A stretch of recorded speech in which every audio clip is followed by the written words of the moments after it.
have some but quite limited data to suggest that autistic people might be more likely to be asexual, and anecdotally that kind of seems to be the case. But I'm autistic and I never would have seen myself as somebody who fell anywhere on the asexual spectrum. I remember reading the book Loveless by Alice Oseman. It's a great book. It's a fiction book about someone asexual going off to university. I'd really recommend it. I'll leave a link to it down below. But I didn't relate to that experience. I've been in relationships since I was 16 and I've been happy doing that. But then I heard the definition of demisexuality and I became a little bit suspicious of myself. So what does demisexual mean? Literally, it means half sexual.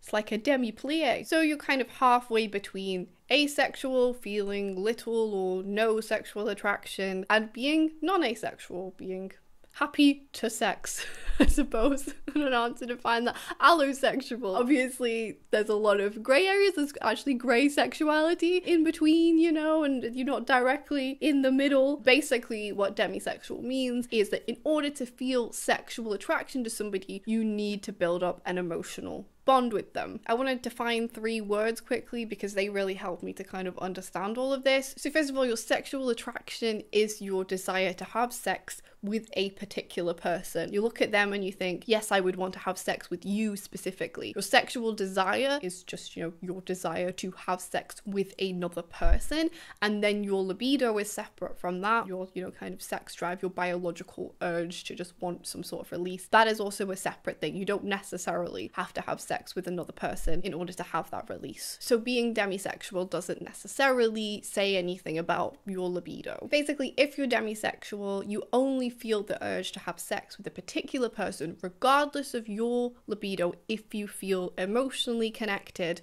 bonded with that particular person in some way. If you find that intriguing and you think it might describe you or might describe someone you know, I'm going to give you 10 signs that you could maybe be demisexual. Even if you don't relate to it all, but you feel like it's the closest thing you've found to defining your own sexuality. Everything I've read about demisexuality suggests that you're completely fine to use this label. You're fine to even just try it on if you're not quite sure and see how it feels. It seems like most demisexuals would be completely fine with you doing that. And don't worry, you don't need to get an official diagnosis. We're not diagnosing sexualities as disorders anymore, you'll be pleased to know, unlike some other things that we talk about on this channel.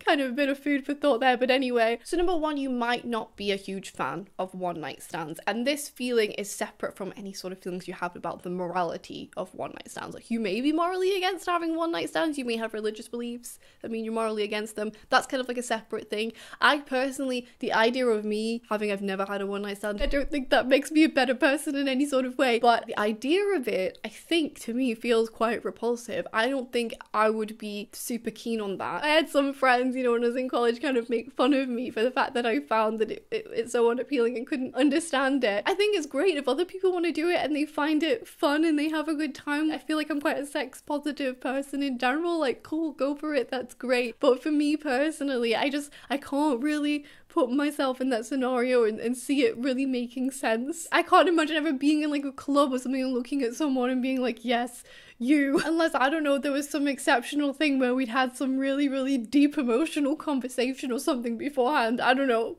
Maybe then, but still, probably not. But yeah, it's not to do with having higher standards or anything like that. It's just that some people seem to get an urge and a kind of craving that they can, you know, go out and then have sex with someone they don't know, just a one-night thing that they're not going to see again, and that can kind of satisfy that urge, where I can't really relate to having that particular urge. Number 2, following on from that, you may need time to feel connected to somebody before you want to have sex with them. And there's no length of time that's like, this is a demisexual length of time that you'd need to build an emotional bond. It's different from person to person. Some people might need to be friends with someone for years before they could even look at them and think, oh yes, you are the one that I want to have sex with you particularly. For some people, you know, it might be that they can build bonds with people quite quickly and it can be a little bit more intense, which I think is the camp that I kind of fall into. My brain can get kind of latched onto people quite quickly, which I think is quite a common experience for some, not all, but for some neurodivergent people, some ADHDers and autistic people. It seems to be something that we talk about quite a lot, but that attachment to me does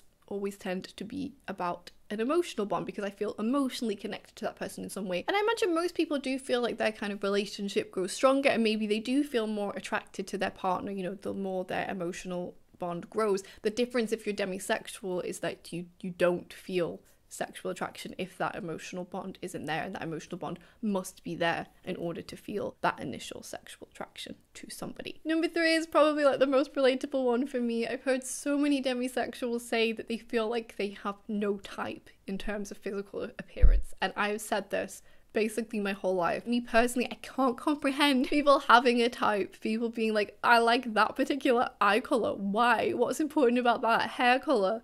Why? I don't get why you would exclude any group of person. You could be missing out on some really great people. You know, if you only go for blondes, what about that great brunette you just walk past? I don't know. I don't really get it. What's the weird thing is though, I remember talking to my friend and really trying to get them to tell me what their type was. Now I'm like, why did I do that? I don't have a type. What was I talking about? Society got me there for a minute and I felt like, of course, everybody must have a type. The people who I've been with, and maybe you can feel this if you look back on previous relationships that you might have had, you might think like, yeah, there was nothing consistent. They all looked completely different. Also, another thing I don't understand is height. Women, I mean, I am quite short, so I suppose most guys will be taller than me, but I have definitely felt emotionally bonded to at least one person who was shorter than me at some point in my life and felt attracted to them. What is this obsession with women and wanting, you know, stereotype of wanting really tall men? And when you watch things like Love is Blind, it's always about height. Why? Why do you care so much? Why does it matter how far they stand off the ground? You know? Why? I don't understand why that's particularly impressive. It feels like you can be forgiven of a lot of flaws if you're tall. As a man, it's like, I don't get it at all. I feel like I can think of times where I've had to ask someone, like, is that person attractive? Do you consider them to be like a conventionally attractive person? Because I don't always necessarily understand what makes somebody conventionally attractive. And even if I do, that doesn't necessarily make me feel sexually attracted to them. I don't feel it myself. I'm like, that's a person that people think looks good. Demisexuals can still appreciate that someone looks aesthetically pleasing. Like, I don't know, say you were looking at a picture of a very muscular person, you might appreciate, oh, those are some muscles, they worked hard for those muscles, that's great. You might not necessarily, unless you were emotionally bonded with that person, want to have sex with those muscles, with that person who has the muscles. I'm more likely to find like other women aesthetically pleasing. I think maybe just because I can appreciate more the effort that went into them looking that way, if they've done their makeup or whatever. I don't know, maybe I can just compare. It's just easier for me to know what I think looks good. Whereas like men, particularly looking at like, you know, straight men, they've all got short hair pretty much. Like, okay, cool. It's a man. I don't know. Number 4, this having no type thing for you might extend to gender. You may have no type in terms of gender as well. And you might use other terms to describe this, like pansexual basically means you're attracted to all genders because gender just doesn't matter to you. It just doesn't factor in. And then there's also bisexual, which just implies being attracted to more than one gender. But some people just feel like demisexuality is the best label to describe them and just want to use that label apparently, because I guess it implies the whole needing an emotional bond thing first, and maybe that's the most kind of defining feature of their sexuality. But yeah, for some demisexuals, gender just doesn't matter. Personally, it feels kind of scary to talk about it, but I have had kind of suspicions that I could be pansexual for some time. I've had lots of little suspicions throughout my life in terms of sexuality and feeling a little bit different around it, and a lot of my friends have been not straight. You know, probably the majority of my friends have not been straight for most of my life. I didn't really kind of let myself think about it too much until I found out that I was autistic, and I realized a lot of neurodivergent people are not straight, and I was like, oh, okay, maybe I have permission to kind of think more about this now. Yeah, I've been in 2 long-term straight relationships, and that's, you know, my relationship history basically. I remember just having this overwhelming feeling when I was first in a relationship with the first guy I was in a relationship with, and I remember feeling like there was like nothing intuitive about this being with a man. There's nothing to me that feels more natural about this because it's with a man. And I remember thinking that, and it's like one of these thoughts that you kind of just push down, and just feeling like I don't think this would feel any less weird and foreign and new if it was with a woman. And it felt to me like I've gone down this path because society has told me to go down this path. And it wasn't that I didn't feel attracted to men. I do feel like I am attracted to cis straight men, but I don't think that it matters that much to me. I don't think it really matters at this stage of my life because I'm very happy in my relationship. But it is kind of sad, and it is kind of sad that there is this compulsory heterosexuality in society where a lot of people who would otherwise maybe have been bisexual or pansexual feel, and also obviously people who are gay also are forced to kind of conform. But yeah, when I was younger, I definitely did go on quite a lot of drunk monologues, you know, when your like inner philosopher comes out about like how I just actually think deep down like gender doesn't matter to me, it's just about who you are as a person. And I feel like this is one of the times when maybe drunk you was like actually right and actually was speaking your truth. Sometimes drunk and me really does not speak my truth. There was a few times that I've done that, which is a lot of the times I've been drunk, to be honest. Yeah, I think that kind of was my truth. To me, I think I kind of feel like it's all just body parts. It's all a bit weird. And I feel like it's less weird if I really like you. Number 5, you may end up falling for your friends. So you may feel like you want to be friends first. As I said, it may take you a long time. You may need years of friendship in order to feel sexually attracted to somebody. Or you may find yourself fancying, falling for, finding your friends sexually attractive again and again, maybe. Maybe that's a pattern you have. I was friends with my husband for a period of 3 years before we got together. We did get together quite quickly when we got together and things moved quite fast. But we'd had 3 years of sending each other messages and emotionally bonding over how much we hated driving lessons and other things as well. And we'd send like long messages back and forth. And I think, yeah, talking to people online can be a really great way to build up an emotional bond with somebody. But you may, if you're demisexual, struggle to distinguish between platonic feelings and, you know, sexual feelings or even romantic feelings as well. And I think for me it is very similar. I tend to do, you know, the whole autistic thing of having special people in my life. I tend to have few people who I really care about, but I care about them so much. And it's a similar feeling from friends to romantic relationships, and it can be difficult to figure out, am I really attracted to this person or do I just like them as a friend? It can be tricky to distinguish those two things for sure, and I think that has been a problem for me in the past a little bit. I have heard people say, I heard somebody say recently that their partner, they would never have been friends. Like, say if their partner had been a different gender or whatever and they hadn't been sexually attracted to each other, they hadn't been attracted to each other's appearances or whatever it was, they would never have been friends. And I just was like, what? That is not how I feel at all. I feel like I would always need to feel like best friends, best buds, BFFs with whoever I was in a relationship with, and that's just the way it is for me. Again, not necessarily saying that makes me morally superior in any way, but I can't really understand the other way. It doesn't really make sense to me. Like, why would I want to spend lots of time with someone who I wouldn't have been friends with? I don't know. Number 6, the words hot, sexy and cute, adjectives like that are used to describe other people might not make a lot of sense to you. They might not be words that you particularly use very often. I can't imagine myself being like, they're hot, they're cute, they're sexy.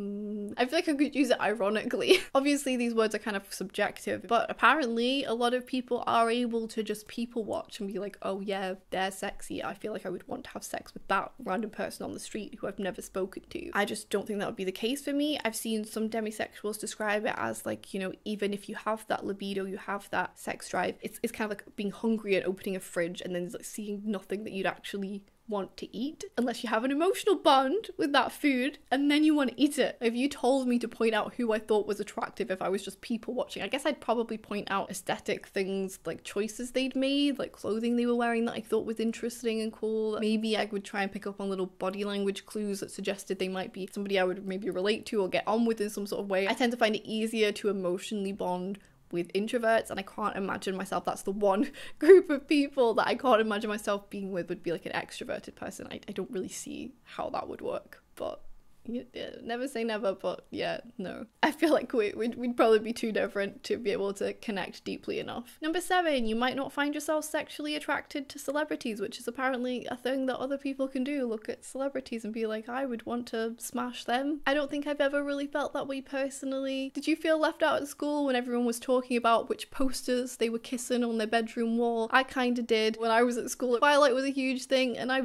read all the books and watched all the films, and I was mildly interested in it, but I'd never made a decision on whether I was Team Edward or Team Jacob. It's still undecided. It kind of feels redundant at this point, seeing as he married the vampire baby. Everyone was also into Justin Bieber and One Direction and The Wanted. I think The Wanted was that. Did people find The Wanted sexually attractive? I don't know. I don't even know what The Wanted looked like. But yeah, it just all went whoosh, like over my head. I had no idea. You may have had some celebrity crushes though. If you are demisexual, it doesn't necessarily mean that you're not, because one, it's a fantasy, so it's not real. Just because you can fantasize about having sex with somebody doesn't mean that if they were actually in front of you, you'd be like, yes, please. It's kind of like a safe way, isn't it, to kind of experiment and think about what you might want. It doesn't mean that it's necessarily real, and it's safe with a celebrity because you know that it very likely is never going to be real. Also, you may actually feel like you're emotionally bonded with a celebrity if, you know, you've watched a lot of their interviews or you've heard a lot of their songs and you really relate to their lyrics and, you know, it really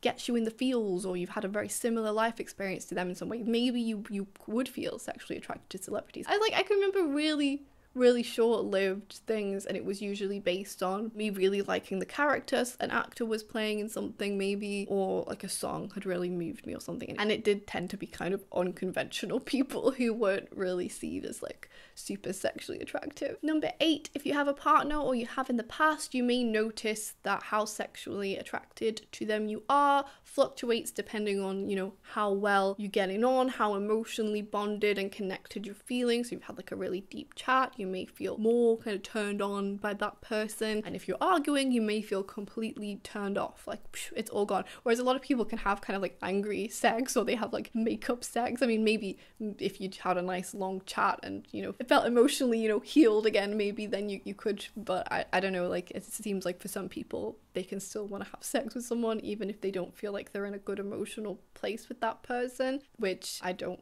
really think is true for me and seems to not be true for a lot of other demisexuals as well. I think this is also relatable if you are an autistic person or an ADHDer as well to some extent. If you haven't seen my video on the monotropism theory of autism, I feel like I'm mentioning it in every video, but it's such a great way to explain what autism is and I absolutely love it. Basically, the idea is that we get into these attention tunnels, get super into doing something, and that's why we have these intense interests. That video talks about how it explains a lot of different traits of autism as well, but when you're in those attention tunnels, you might not be great at maintaining relationships because all your time and energy is being spent on this thing that you love doing, and therefore you could end up feeling less connected to your partner because you're not spending as much time together, and therefore like you may kind of forget that sex exists and forget that sex with that person exists sometimes. Just as neurodivergent people often forget to eat and drink and things like that, it may be harder, you know, unless you're spending a lot of time with your partner, to kind of switch your brain over into sex mode and kind of imagine connecting with them in that way again. Number 9, you might feel like you're uninterested in sex compared to the people around you, which can make you feel like you're a bit broken, but you're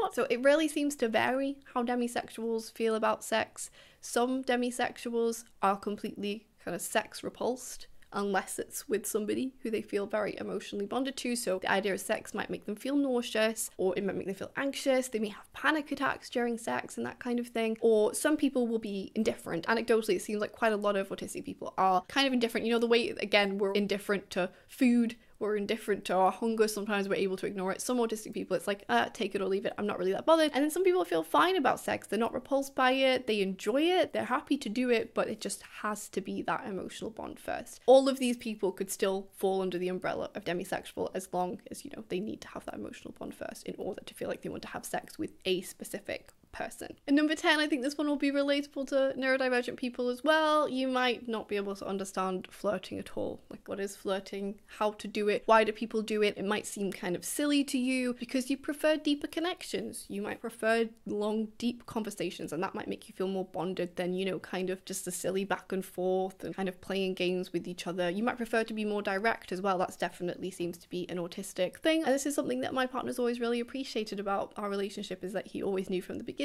where he stood and how I felt, because I was always very clear about things. So I think it can be a really great thing, because like a lot of these crossover with some traits of neurodivergence, you might be wondering, how do you separate autism from your demisexuality? And it seems that most demisexuals would say you don't have to. You're still more than welcome to call yourself demisexual. It doesn't really matter why you're demisexual. And if you are autistic, you're an autistic person. It's who you are, and who you are might also be demisexual or asexual. If you're any flavor of neurodivergent, you can still use the label demisexual. Also, if you have a disability, if you're a survivor of abuse, you can still use the label. If you have any sort of mental illness or any sort of illness, if you find it maybe difficult to separate those things, you can still definitely use the label demisexual. It's fine. It's not being policed. No one is policing the label. You might wonder if you need another label, and it's completely up to you whether or not you actually want to use it and actually want to do anything about it. If you do, like, I'm sure you can maybe discover communities. If you're actively dating, it might be helpful to talk to other demisexuals, but you don't have to tell anybody about it if you don't want to. You don't have to use the label in your own head even if you don't want to, you know. It just might be nice to know that you're not alone. So many other people felt the way that you feel, that they thought to make a name for it. That might be reassuring. I think it was back in 2006 and maybe on Tumblr that it was discussed quite a lot. So yeah, it's been around for a while. If you want to do some more reading on demisexuality, I'd recommend the book All About Demisexuality. I found it pretty cheap as a Kindle book on Amazon. I'll leave a link to it down below. And then there's also a book called Ace Voices, which talks about other types of asexuality and aromanticism, all the stuff on the ace spectrum. If you want to watch some more content that's more specific to autism, sex and relationships, I'll leave another one of my videos linked up here. And I just want to say thank you so much to my patrons. If you'd be interested in joining, I'd love to have you. You get 2 exclusive videos every month and you get access to the Discord server on the lowest tier, and there are also more tiers with more stuff as well. I'll leave a link to that down below too.